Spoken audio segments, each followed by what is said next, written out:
Hello, everyone. Happy day wherever you are, whatever you're doing. I want to thank you for taking the time to join us on such an important topic. But it's just, when we talk about mental health, it's not just a topic. This is our lives, and this is people's lives.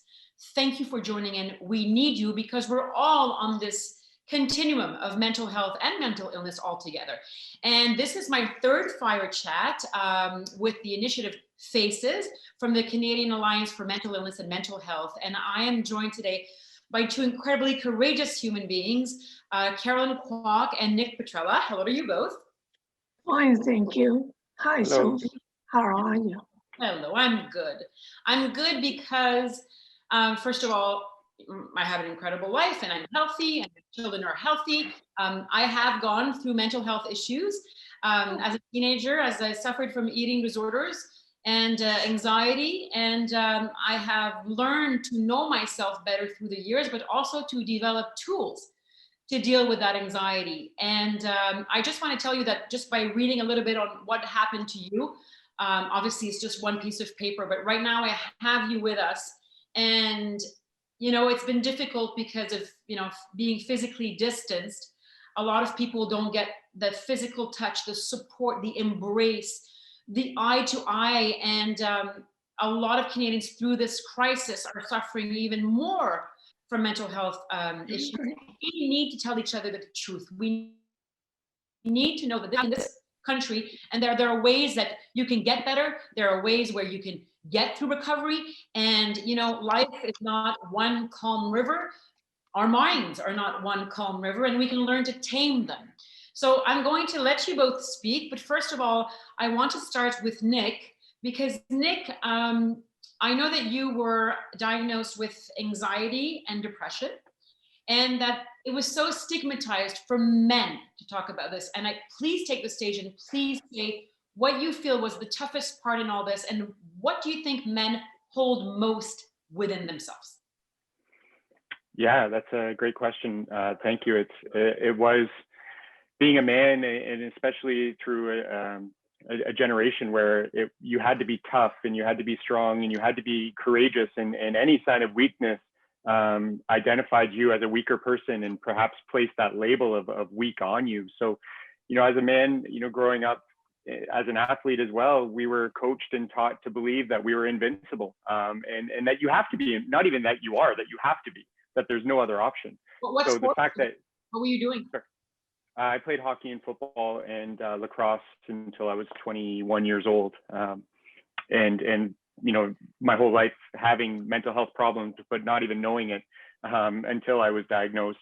And then when you're diagnosed and you're supposed to all of a sudden start this journey of recovery, which nobody knows what that looks like until you're in it. It's a rocky road. And you mentioned, the water's not always calm in the river. Sometimes it's hurricanes and sometimes it's tsunamis and waves and undertows and currents that are constantly dragging you down and pulling you in places. So as a man, the hardest thing for me to do was to admit that A, I needed help, and B, that I couldn't do it alone, that I needed other people to be involved. And to this day, even as an advocate that is, internationally presenting, I still struggle with the fact that I can't do it alone. And I still struggle to ask for help because it's internally ingrained in you that you're supposed to be able to do things yourself as an individual. Don't struggle with that in one way or another. I don't think any human being feels truly invincible. Maybe that could be another health issue. Yeah. But you're so right when you say this. And I love it that you're so vulnerable, because in a way, all we are waiting for is for others to break open, which can allow us to break open and to see those parts of ourselves that aren't pretty, but that in many ways could be an opportunity for growth. So what do you think most boys and men who are listening right now, what kind of emotions are they holding into too much? What's repressed here? Honestly, I would say every emotion that you have as a man, or most men and boys, every emotion you have, you don't know how to express it without sounding weak or without sounding like less of a person. So it's almost literally every emotion, from anger to frustration, not even talking about the sadness or the grief. It's every emotion we have, we suppress in some ways in fear of looking too emotional or flying off the handle or looking unapproachable or being intimidating or all of these different labels that you might get by being emotional.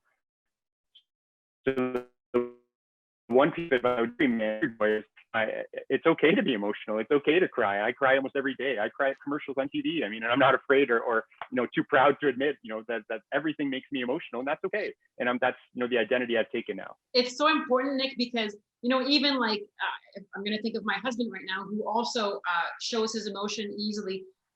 People have to know, like, we're setting the bar to a new kind of, I would say, hot of living, of being alive, is to actually be vulnerable, talk about your emotions. And that is so attractive because it allows for others to feel comfortable doing the same, right? So Absolutely. we're defining what it is to be, in a way, to be human in a way. I agree. I've said many times that it's okay to cry. It's a sign that you're alive, right? It's a sign that you're actually alive and that you're a human being, and emotions are normal to experience. And there's nothing to be ashamed of, to be sad or upset or frustrated or anything for that matter. Now, so Nick, you were stigmatized because mental health in men is still stigmatized, right? And I thank you for bringing that up, and we'll dive deeper into it.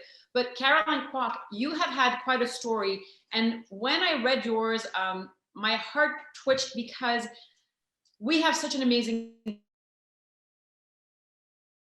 country and make this country better. But when you are an immigrant, the research proves it, you face double and triple barriers. So when you come here as a newcomer in this country, you have mental health issues that are undiagnosed, and you are living a difficult situation at home. And people judge you because there's even sometimes a discourse, well, you're here in this country now, so you can't complain. So that's a triple bias. You overcame a lot, Caroline. How did you do that? Well, Sophie, let me tell you my story, okay? Want to listen? Well, as a new Canadian to Toronto, I was formally diagnosed with bipolar disorder due to the stress of immigration. As you guys all know, immigrants face stress, right? And on top of it, it has to do with my 7-year marriage breakup. And also because of my lack of emotional intelligence in handling this emotional trauma. And I've had difficulty finding resources to help me at the time.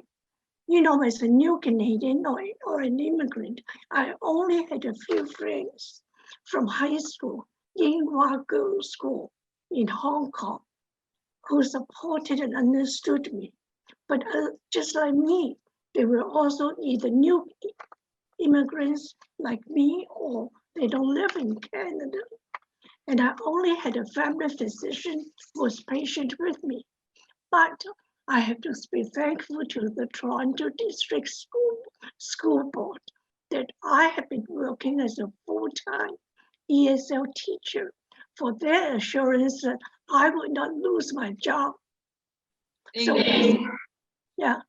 Incredible. Can I ask you, so how old were you when you were diagnosed, approximately? Age 21. That's, at around age 21. What about you, Nick? How old were you? In your 20s too, I think? Was it? 30. I had just turned 30.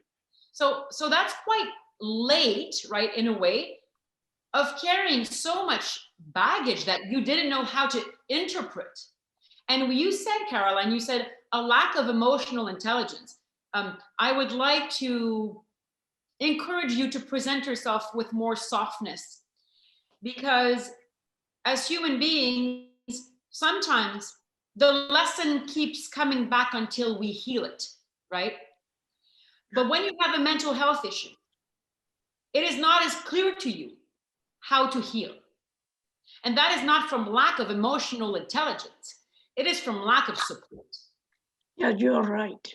But on top of it, I have to count my issue as part of my lack of emotional intelligence, because I went to a girls' school And when you went to a girls' school, you didn't mix with friends or who are of the opposite sex. So I had little exposures, and all my friends, they are mainly women. So that might be my issue. I'm not saying anyone who comes from a girls' school, would have suffered this big trauma. And on top of it, I was hospitalized several times as a new immigrant. And for the lack of support that you mentioned, I was considered as a mental invalid who could never recover. And on top of it, I did not know the mental health system in Toronto. What is meant by the difference of involuntary and voluntary treatment? I did not know which hospital offers better treatment. And I did not know that once I was in the psychiatric ward, I was locked in the ward and could not get out until discharged from the psychiatrist. I did not even know that as an inpatient, I could not choose a psychiatrist. And on top of it, I did not know the dose and the side effects of medications given to me. To surprise you, or for the audience, in 1999, I was in a coma for 2 weeks. Did I want to commit suicide? No, because God only gave us one life. But my coma was caused by the overdose of medications given to me by a psychiatrist, and a tracheotomy had to be given so that I could stay alive as I'm doing today. So for that, I have to thank God and everything for my, for my survival. And that today I could still function well, to write, to present, to travel, of course, not now, but even on my own. I used to travel on my own and to teach ESL, English as a second language, to other survivors of color at a center in Toronto. I beg you and I urge you and I bow to you to never stop the work that you're doing, because it is because of individuals like you and Nick that we get closer to other human beings in our lives, and even strangers, because strangers are human beings, right? Yeah. And we all want to be loved and understood for who we are. And when we don't get that support, that can actually trigger, health issues that we wouldn't even consider.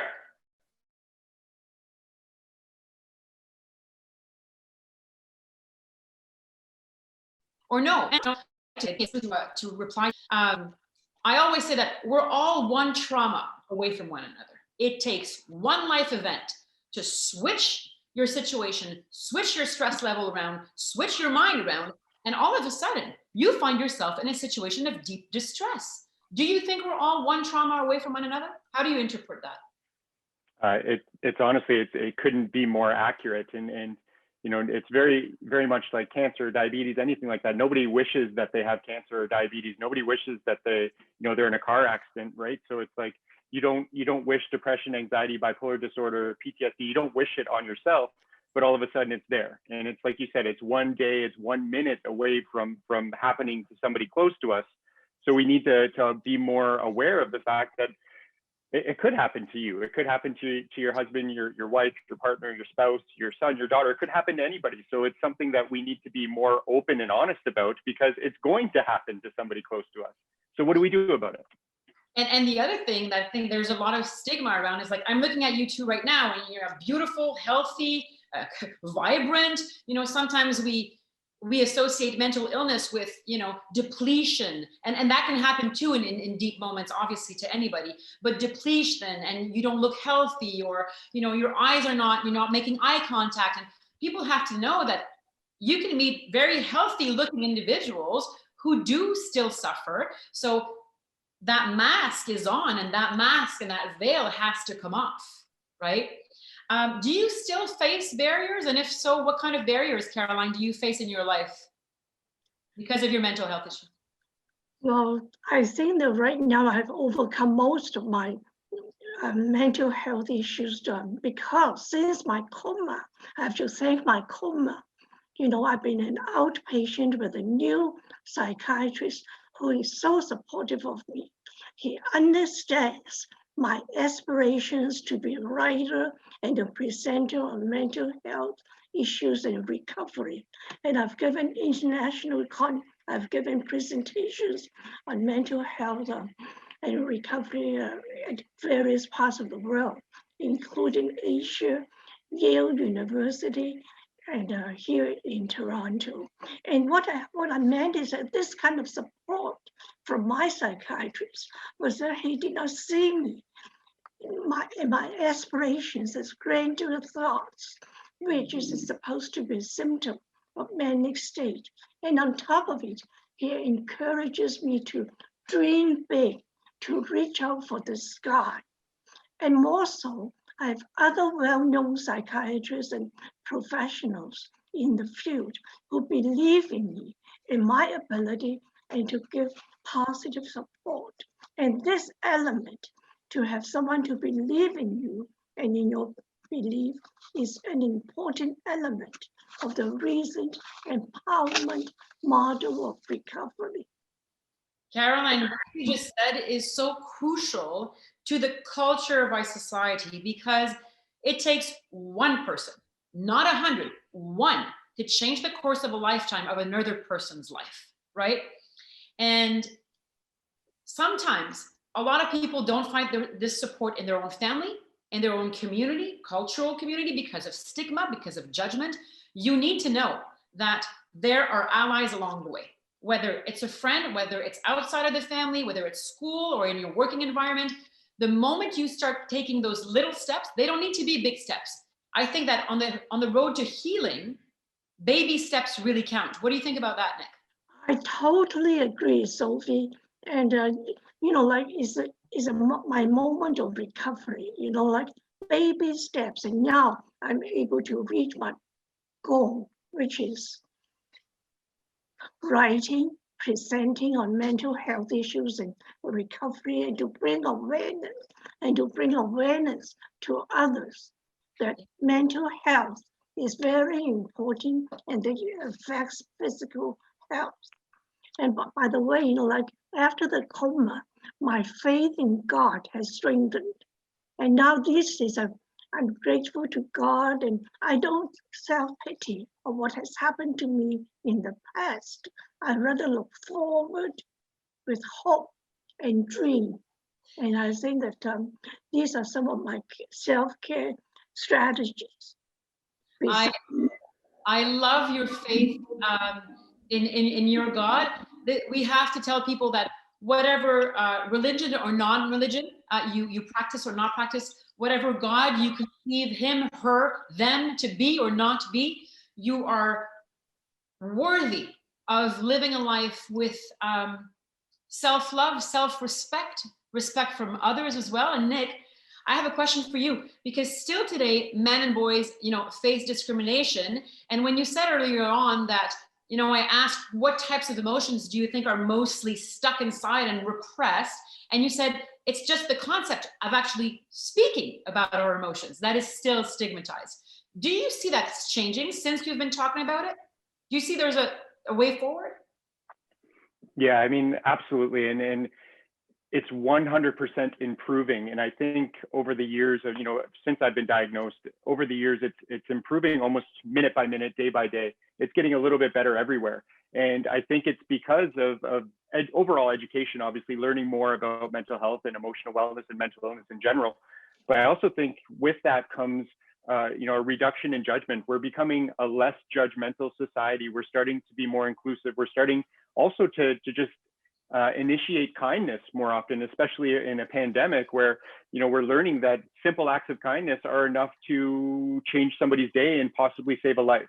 And if we could simply just kind of engage with, an act of kindness on a daily basis to somebody that maybe we don't even know, that could be enough to truly, like I said, either save a life or change the path of their day or their week or their month. But it's definitely improving. And I think what we're doing to bring awareness to just mental health in general, not even mental illness, but just balance of what mental health is what we need to do even more of. I couldn't agree more. Also, like right now, as we are talking, there are people suffering all over this country, and they need to be communities, local centers. There's also the website Wellness Together Canada, Wellness Together Canada, which is a hub. And I went on it. I was curious, and it's interesting because it can follow you on your mental health path. Like, you answer questions and it kind of follows you and how you feel every day. So it's a great tool, and that can also lead you to other tools, and a way to find a therapist or talk to an expert. There are crisis lines out there. And also, I've worked when I was living in Montreal with different organizations that offered support in different languages to different cultural communities, which is so important, right, Caroline? Are you seeing this? Is this happening on the ground? You're in Toronto now, aren't you? Yes, but I would also say that besides this kind of support, I would like to say that the most support that one could ever have is to believe in oneself and to try to do it with their own self-care strategies. Because it's, when it comes to the road, it is one's own self that needs to be careful of, for example.